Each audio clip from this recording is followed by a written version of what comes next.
পুৰা গৰম মানে ঘাম ঘাম হৈ গ'ল। দবা পিটা বৰষুণ আহিছে একদম, এয়া দেখিছে। আৰু এইফালে হৈ আছে আমাৰ অনলাইন ক্লাছ, আৰু মই ঘৰৰ কাম বন কৰি আছোঁ। সেইকাৰণে ঘৰ ঝাৰু পোছা কৰিব লাগে, এইটো কাৰণে এইবোৰ বস্তুবোৰ চব ওপৰত দাঙি থৈছোঁ। মোৰ কিটচেনৰ এই খিৰিকীখনেৰে একদম এইফালৰ পৰাও পুৰা বৰষুণৰ মজা লৈ থাকিব পাৰি ধুনীয়াকৈ। একদম ধুনীয়া হাৱাও আহিছে, বৰষুণো দিছে, যি গৰম পৰিছে ভাল লাগি গৈছে।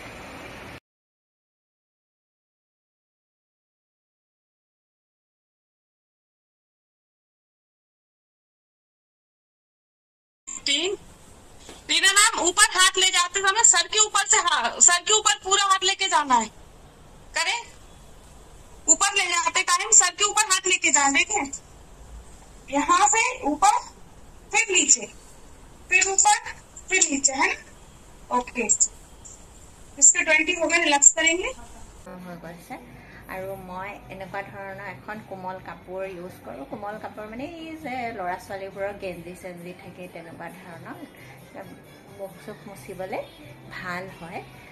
টাৱেলখন বেছি ৰাফ আৰু টান হয়, সেই তাতকৈ এইটো বহুত ভাল।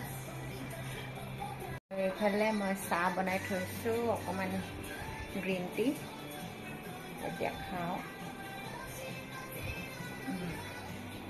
বাছ পিছবেলাটো গ'ল তেনেকৈ। এতিয়া কিবা এটা বনাব লাগে, বনাম বুলি ভাবিছোঁ। কুৰকুৰা হৈছে ধুনীয়া।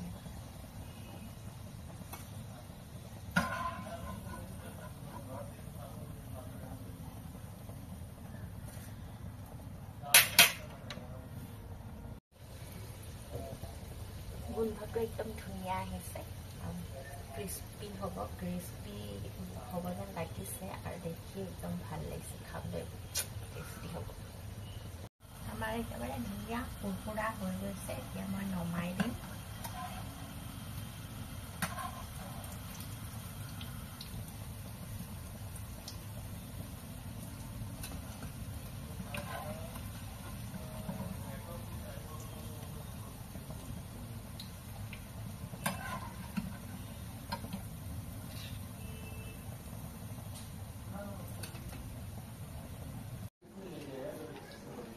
একেবাৰে ৰেডি হৈ গ'ল কুৰকুৰা, তো এটা ট্ৰাই কৰিছোঁ।